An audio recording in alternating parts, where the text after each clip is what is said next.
So for this session, we're going to be working on spinal stability and mobility. So moving the spine, but also trying to stabilize and strengthen it. So we'll start forward on our bellies. And you're going to bend your knees, heels up to the sky. And then first float the hands off the ground. You're lifting just the upper body and then gently lowering down. Take a few repetitions, slowly lifting and lowering. Don't worry how high you go. And then the next time you lift, we're going to hold there. Try and keep breathing as you hold. And then relax. Good. We're going to lift one heel up to the sky, trying to keep the hips down and in contact to the ground. Slowly lower, and then the same, the other foot lifting. And again, just slow to alternate sides. Really thinking about the heel going straight up to the sky.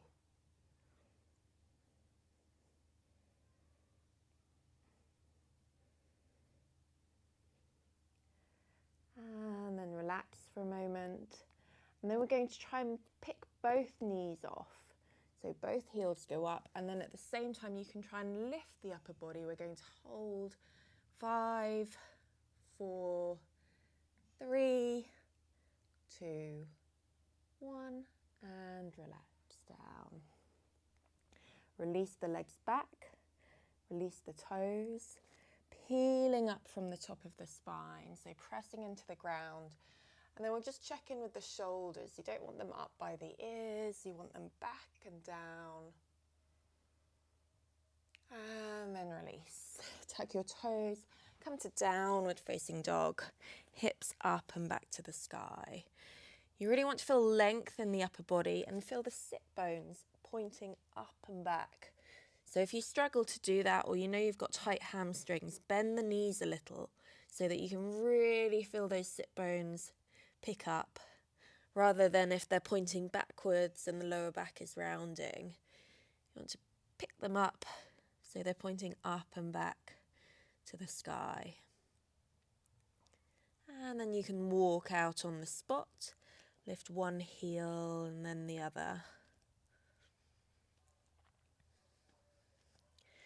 And then coming down to all fours, taking a moment to feel wrists beneath shoulders, knees beneath hips. We're going to think about belly button down is the area. So lower spine or lumbar spine is the bit that we're going to move now. So from belly button down, you're just going to try and lift the tailbone and then slowly tuck the tailbone. You will have some movement in the upper back, but as much as possible, you're trying to control just that lower spine to begin with. And then we can bring the movement to the upper spine for a full cat-cow. Good. So as the belly comes down, the shoulders go back, you lift the chest and the chin and inhale. Exhale as you push the ground away. Press the space between the shoulder blades up to the sky and tuck the tail. Inhale to lift. Exhale to press the ground away. Inhale to lift. Pausing there for a moment, and then we're going to circle the chest around. So you're moving between that cat and that cow, but just in a more circular movement. Swap direction as and when. And this doesn't have to be perfect. It's just about finding movement. It doesn't have to be perfect circles. Then we're going to ease the hips back over the heels, rest the forehead down, coming back to resting child's pose. Maybe give the hips a little wiggle, feel the lower back loosen. Before we come back up to to all fours. From all fours, tuck the toes, float the knees. We're floating the knees just off the ground. Trying to breathe as you hold there. And then release the knees down. Good. We'll do the same again. Knees just off the ground. And then point one set of toes. And then the other set. Trying to keep the hips stable.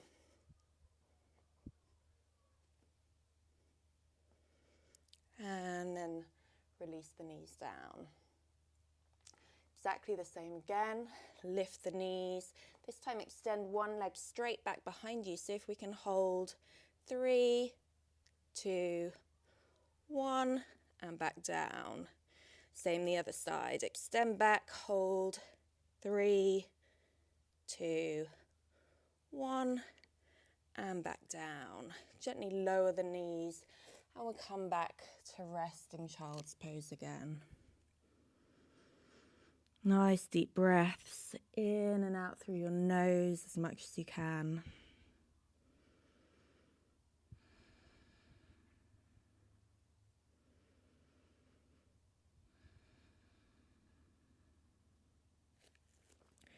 On your next inhale, up through all fours. Exhale, toes tuck under, downward facing dog, hips up and back to the sky. Inhale, forward to a plank. Heels come over to one side. I'm going to the right hand side, but whichever side makes it easier for you to see.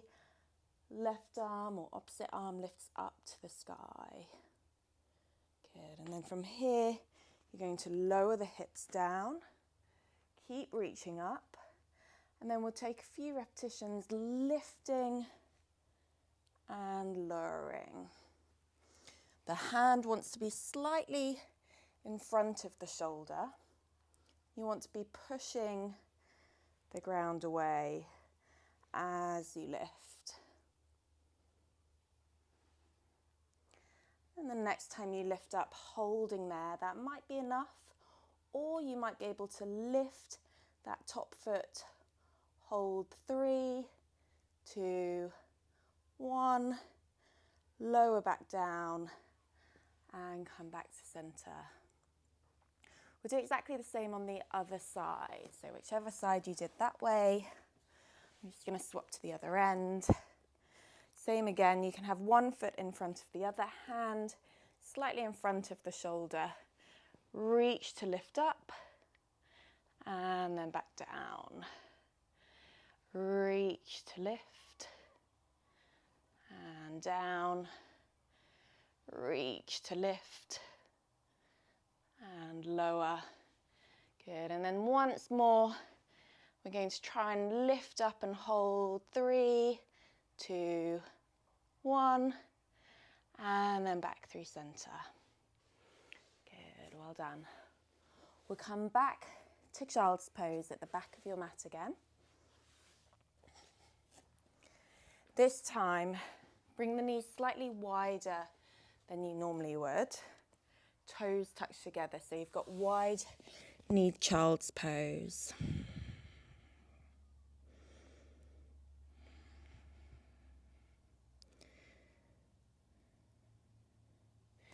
And from there, you're going to walk forward on your elbows till your hips are about in line with the knees. And then bring the feet apart, so you're in a frog position. You can slide the knees wider if that's available. And then from there, the hips are going forward and back. And then back to center. And then you're going to lift and tuck the tailbone. Again, particularly thinking about the bottom bit of your spine, your lumbar spine.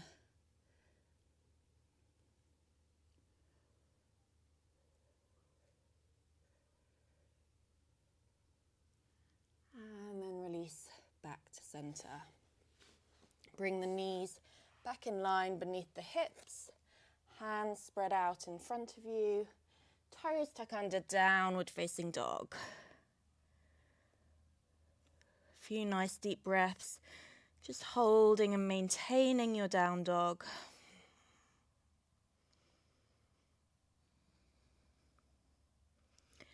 And then coming back through sitting, either cross the legs beneath you or swing them around, whatever works better for you.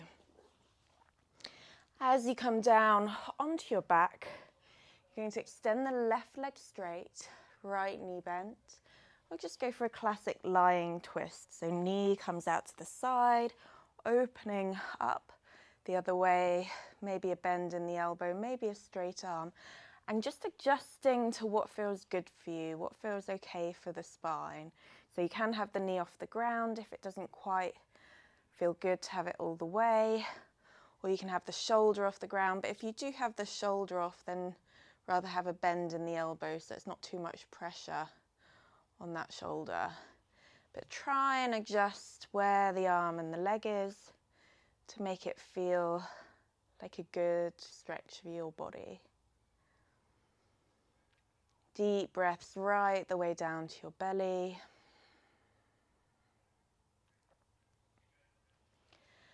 And then slow to release back through. And we'll do exactly the same the other side. Right leg straight, left knee bent, roll over to the right, open the left arm out. And again, just readjusting to something that feels good for your body. Maybe the knee goes higher, maybe it comes away from the ground. You're figuring what feels good for your body today.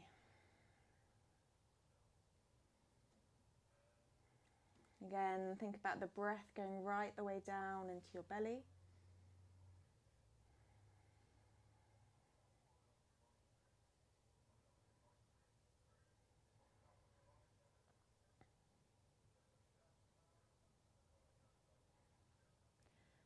And then slow to release back through center. Feel the heels beneath your knees. Hands come to the ground, palms facing down. Tailbone's going to tuck as we lift. And then you're just going to allow the hips to sway or circle.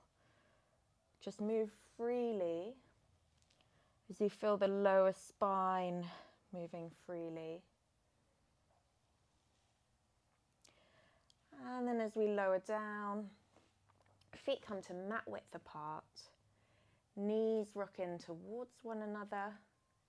And then you can always adjust where the feet are. Maybe they can go wider for some of you. Maybe they have to go narrower. But we're just allowing the upper legs to internally rotate. And that's just going to free up a little bit of your lower back. You can always lift and lower for a moment there. Hands rest to your belly. Check in that the ribs aren't arched back. Front of the body nice and strong. And then as you rest there, breathing right the way down into your belly again.